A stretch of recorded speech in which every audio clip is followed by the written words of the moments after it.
శ్రీ గురుభ్యో నమః. హరి ఓం. ఇప్పుడు మనం చెప్పుకునేటువంటి అంశం ఏమిటి అంటే అండి, పరాభవనామ సంవత్సరం.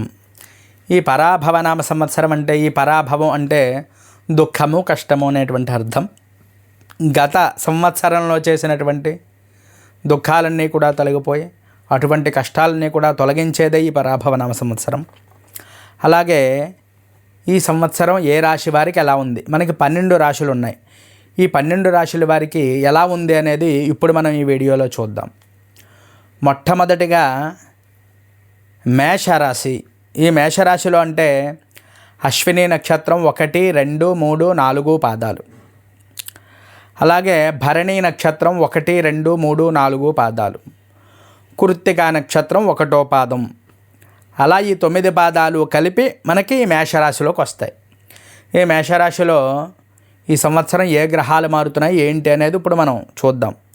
ముందుగా వీరి యొక్క ఆదాయం, వ్యయం.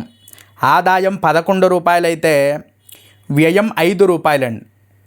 అలాగే రాజపూజ్యం 2, అవమానం 4 ఈ సంవత్సరం వీరికి. అంటే 11 రూపాయలు వీళ్ళు సంపాదించినట్లయితే 5 రూపాయలు ఖర్చు పెట్టేస్తారు.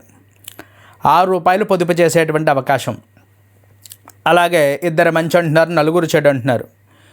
ఈ సంవత్సరం వీరికి జూన్ 1 దగ్గర నుంచి కూడా, అంటే మే దాటిన తర్వాత గురుడు మారుతున్నాడు వీళ్ళకి.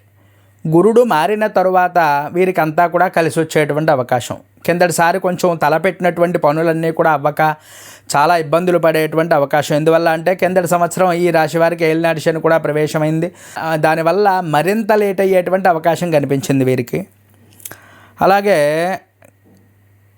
ఈ సంవత్సరంలో వీళ్ళకి విద్య, ముందుగా విద్యార్థులందరికీ కూడా చక్కగా కలిసి వచ్చేటువంటి అవకాశం. గురుబలం వల్ల ఈ యొక్క విద్య, అలాగే పరీక్షల్లో ఉత్తీర్ణత పొందడం అన్నీ కూడా చాలా అద్భుతంగా ఉంటాయి. ఆకస్మికంగా వీళ్ళు గృహం కొనేటువంటి అవకాశం, లేదంటే వాహనం కొనేటువంటి అవకాశం కూడా వీరికి ఈ సంవత్సరం కనిపిస్తున్నాయి. పని చేసే చోట ఒత్తిడి తగ్గి అధికారుల యొక్క మన్నన పొందేటువంటి అవకాశం కనిపిస్తోంది. అంతేకాకుండా ఉద్యోగంలో కూడా గత సంవత్సరంతో చాలా ఇబ్బందులు పడి ఉంటే వారికి ప్రమోషన్లు కూడా ఈ సంవత్సరం వచ్చేటువంటి అవకాశం కనిపిస్తోంది.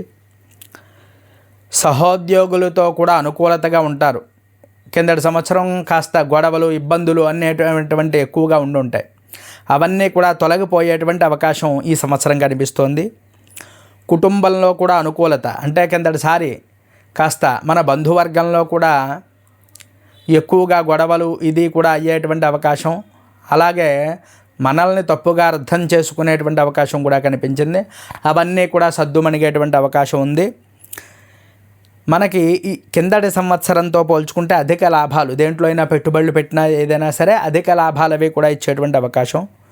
అలాగే వీరికి 12వ స్థానంలో, అంటే వ్యయస్థానంలో శని ఉండడం వల్ల ఒత్తిడి ఎక్కువగా ఉంటుంది.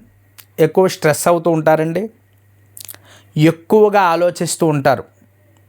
అందువల్ల నమ్మకస్తులతో కూడినటువంటి వ్యాపారం వీళ్ళకి కలిసి వస్తుంది. అంతేకాకుండా ఈ సంవత్సరం వీళ్ళ ఖర్చులు కూడా బాగా పెరుగుతాయి. వీరు ఎక్కువగా ఏం చేయాలి అంటే అండి, ఆదిత్య హృదయ పారాయణ చేసుకోవాలి కొంచెం. అంతేకాకుండా శివారాధన బాగా చేయాలి, రుద్రాభిషేకం అది కూడా చేసుకుంటూ ఉండాలి. వీరు ఎక్కువగా శివారాధన అంటే శివాలయానికి వెళ్ళడం, ప్రదక్షిణలు చేయడం, సాయంకాల వేళలో కూడా శివ దర్శనం చేసుకోవడం వీళ్ళకి గొప్ప ఫలితాలను ఇస్తుంది. అలాగే రావి చెట్టు చుట్టూ ప్రదక్షిణాలు చేసినా వీళ్ళకి బాగా కలిసి వచ్చేటువంటి అవకాశం. వీరి యొక్క అదృష్ట సంఖ్య 9, 1. ఈ యొక్క సంఖ్యల్లో ఏదైనా పని చేస్తే కలిసి వచ్చేటువంటి అవకాశం వస్తుంది, గమనించగలరు. వీరికి కలిసి వచ్చేటువంటి వారాలు ఏమిటి అంటే ఆదివారం, సోమవారం, గురువారం. ఈ 3 వారాల్లో ఎక్కువగా పనులు చేసుకోవడానికి చూడండి. ఈ 3 వారాలు కూడా మీకు బాగా యోగించేటువంటి అవకాశం. అందరూ గమనించి తప్పకుండా ఈ యొక్క గోచారం ఈ విధంగా మార్పులు వచ్చాయి కాబట్టి శివారాధన తప్పకుండా చేయండి.